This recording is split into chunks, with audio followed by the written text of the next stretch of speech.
بندہ نگاہوں کی حفاظت کے غرض سے خود بازار نہیں جاتا، اگر کوئی ضرورت پیش آتی ہے تو کسی دوسرے سے منگوا لیتا ہے، اور اگر وہ گناہ میں پڑ جائے تو کیا یہ بھیجنے والے کو گناہ ہوگا؟ تو سبب تو بن نہیں رہا ہے یہ شخص، خاص طور سے جب کہ یہ چالاکی کر رہا ہو کہ میں بچوں اور دوسرا پھنسے جی، تب تو سبب تو یہی بنے گا اس کے گناہ کا۔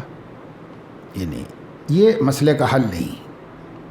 مسئلے کا حل یہ ہے کہ آپ جاؤ، نبی نہیں گئے بازار میں، صحابہ نہیں گئے بازار میں، بڑے بڑے اولیاء بازار نہیں گئے، آپ جاؤ بازار میں۔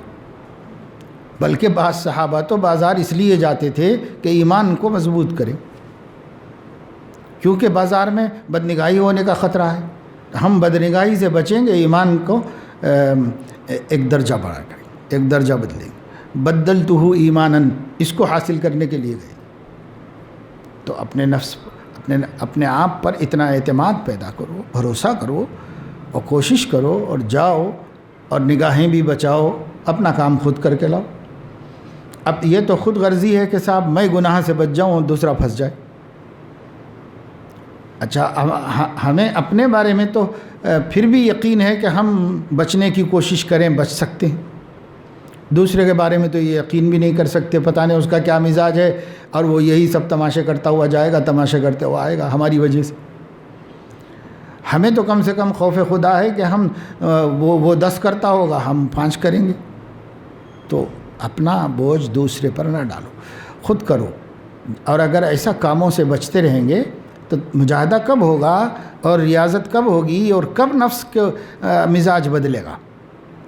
نفس کا مزاج تو نہیں بدلے گا۔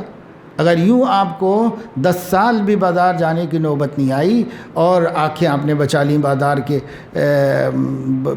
بے پردگیوں سے، بدنگاہیوں سے، لیکن 10 سال کے بعد ایک دن ضرورت پیش آئی تو وہی کریں گے جو کرنا آتا ہے نفس کو، وہی کریں گے۔ اس کے بجائے ہو سکتا ہے 10 سال تو بہت بڑی مدت ہے، 1 ہی سال میں آپ اس پر مشق کرنے میں کامیاب ہو جائیں گے، نگاہ کی حفاظت کرتے ہوئے جا کے اپنا کام کر کے آئے۔ تو اپنے آپ کو نکمہ بنانے کا کیا فائدہ ہے؟ مجاہدہ کرو، اللہ نے نہیں بولا، یہ تو رہبانیت کی ایک صورت ہے۔ رہبانیت کیوں اختیار کر رہے ہیں آپ؟ اسی دنیا میں رہیے، انہی حالات سے نبرد آزما رہیے اور نفس سے جنگ کرتے رہیے۔ یہ جنگ بہت بڑا جہاد ہے۔